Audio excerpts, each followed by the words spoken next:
ನಮಸ್ಕಾರ, ನಮ್ಮ ಚಾನಲ್ಗೆ ಸ್ವಾಗತ. ನಾನಿವತ್ತು ಸೀರೆಗೆ ಕುಚ್ಚು ಕಟ್ಟೋದನ್ನು ತೋರಿಸ್ತಾ ಇದ್ದೀನಿ. ಅದೇ ಸೀರೆ ಎಳೆನೇ ತೆಗೆದುಬಿಟ್ಟು ಅದರಲ್ಲೇ ಕುಚ್ಚು ಕಟ್ಟುವಂಥದ್ದು. ಈಗ ನೋಡಿ, ಸೀರೆನೆಲ್ಲ ಈ ಥರ ಎಜ್ಜೆಯಲ್ಲಿ ಕಟ್ ಮಾಡ್ಕೋಬೇಕು. ಸಣ್ಣದಾಗಿ ಕತ್ತರಿಯಿಂದ ಎಲ್ಲ ಕಟ್ ಮಾಡ್ಕೊಂಡು ಈ ಥರ ಎಳೆ ತಕ್ಕೋಬೇಕು. ನೀಟಾಗಿ ಎಳೆ ತಕ್ಕೊಂಡೆಲ್ಲ ಎಳೆ ತೆಗೆದಾದ್ಮೇಲೆ ಬೇರೆ ದಾರ ತಗೊಂಡು ಅದಕ್ಕೆ ಮ್ಯಾಚ್ ಆಗುವಂಥದ್ದು ಬೇರೆ ಒಂದು ದಾರ ತೊಗೊಂಡ್ಬಿಟ್ಟು ನಾವು ಸ್ವಲ್ಪ ಸ್ವಲ್ಪ ಎಳೆಗಳನ್ನೆಲ್ಲ ಸೇರಿಸ್ಬಿಟ್ಟು ನೋಡಿ, ಈ ಥರ ದಾರ ತೊಗೋತಾ ಇದ್ದೀನಿ ನಾನು. ಎಳೆಗಳನ್ನೆಲ್ಲ ಸೇರಿಸಿ ಆಮೇಲೆ ಅದಕ್ಕೆ ಒಂದು 4 ಪದರು ನೋಡಿ, ಇದನ್ನು 4 ಪದರು ದಾರ ಮಾಡ್ಕೊಂಡಿದ್ದೀನಿ ನಾನು.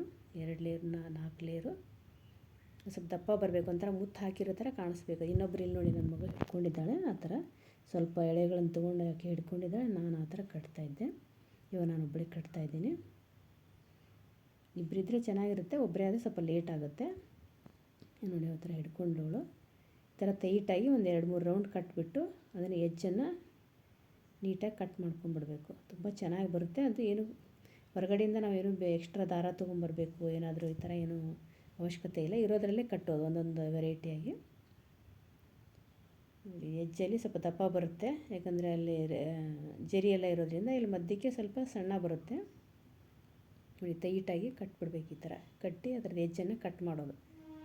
ಇದು ಇರೋ ಸೀರೆನಲ್ಲದೆ ಎಳೆ ತೆಗೆದು ಎಜ್ಜಲ್ಲಿ ಸ್ವಲ್ಪ ಟ್ರಿಮ್ ಮಾಡಬೇಕು. ಲಾಸ್ಟಲ್ಲಿ ಕತ್ತರಿಯಿಂದ ಹೇರಾಫೇರಿ ಆಗಿರುತ್ತಲ್ಲ, ಅದನ್ನೆಲ್ಲ ಸ್ವಲ್ಪ ಟ್ರಿಮ್ ಮಾಡಿಕೊಂಡ್ರೆ ತುಂಬ ಚೆನ್ನಾಗಿ ಕಾಣಿಸುತ್ತೆ. ಇದು ಒಂದೇ ಥರ ಮಾಡ್ಕೊಳ್ಳೋಕ್ಕಿಂತ ಈ ಥರ ವೆರೈಟಿಯಾಗಿ ಮಾಡಿಕೊಂಡ್ರೆ ಚೆನ್ನಾಗಿ ಅನಿಸುತ್ತೆ. ಇದು ಒಂದು ಕಾಟನ್ ಸಾರಿ ನಮ್ಮದು. ಈ ಥರ ಟೈಟಾಗಿ ಸೀರೆ ಎಲ್ಲಿಂದ ಎಳೆನೇ ತೆಗೆದುಬಿಟ್ಟು ಮಾಡಿರುವಂಥದ್ದು. ಇದು ಹೊರಗಡೆಯಿಂದ ಏನೂ ದಾರ ತರೋ ಅವಶ್ಯಕತೆಯೇ ಇಲ್ಲ. ನೋಡಿ, ಮತ್ತು ಸ್ವಲ್ಪ ಲೂಸ್ ಮಾಡ್ಕೋಬೇಕು. ಎಳೆದು ಟೈಟಾಗಿದ್ದರೆ ಸ್ವಲ್ಪ ಲೂಸ್ ಮಾಡಿಕೊಂಡ್ರೆ ಕರೆಕ್ಟಾಗಿ ಕೂತ್ಕೊಳ್ಳುತ್ತೆ. ಇದೇ ರೀತಿ ಎಲ್ಲ ಕಟ್ತಾ ಬರೋದು.